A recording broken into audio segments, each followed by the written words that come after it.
ခွေးလေးကသူ့တက်ခင်မစီကထူးဆန်းတဲ့အနက်တစ်မျိုးကိုစတင်တတိထားမိလာခဲ့တယ်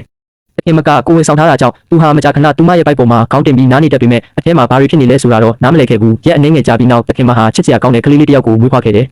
ခွေးလေးကကလေးကိုမြင်ရတော့အံ့ဩသွားပေမဲ့တခင်မစီကထွက်နေတဲ့အနက်ကတော့မပြောက်သေးဘူးနှစ်ရက်ကြာမှတခင်မဟာအံ့အားခဲ့တယ်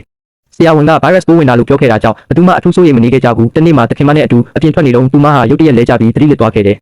ခွေးလေးကလူတွေလာကူညီတဲ့အထိအဆက်မပြတ်ဟောင်းနေခဲ့တယ်ဆေးရုံမှာတခင်မကိုပြန်တွေ့ရတဲ့အခါအဲ့ဒီအနံ့ကပိုပြီးပြင်းထန်လာနေခဲ့ပြီးအဲ့ဒီအချိန်မှာခွေးလေးကတခင်မတည်ဆုံးတော့မယ်ဆိုတာနားလည်သွားခဲ့တယ်နေ့ရောညရောသူဟာတခင်မဘေးမှာပဲနေခဲ့တယ်တည်ခြင်းတရားကိုတားဆီးဖို့ကြိုးစားနေတယ်လို့သူမကိုစောင့်ရှောက်နေခဲ့တယ်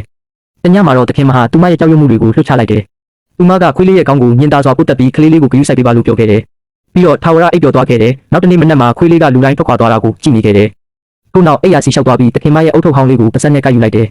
သူမဘယ်တော့မှမထွက်ခွာသွားခဲ့တယ်လို့ပြုမှုနေခဲ့တယ်ဇနီးကိုဆုံးရှုံးလိုက်ရတဲ့ခင်မုန်းဒီဟာစိတ်ပိုင်းဆိုင်ရာလုံးဝပြိုကွဲသွားခဲ့တယ်ခွေးလေးကညဘက်တွေမှာသူနဲ့အတူပြေးလွှားပေးရင်နာကျင်မှုတွေကိုတက်တာစီကိုစူးစမ်းခဲ့တယ်ဒါပေမဲ့ခွေးလေးလည်းအိုမင်းလာခဲ့ပြီးတနေ့မှလမ်းဖြတ်ကူးနေစဉ်ကားတစ်စီးကသူ့ကိုဝင်တိုက်သွားခဲ့တယ်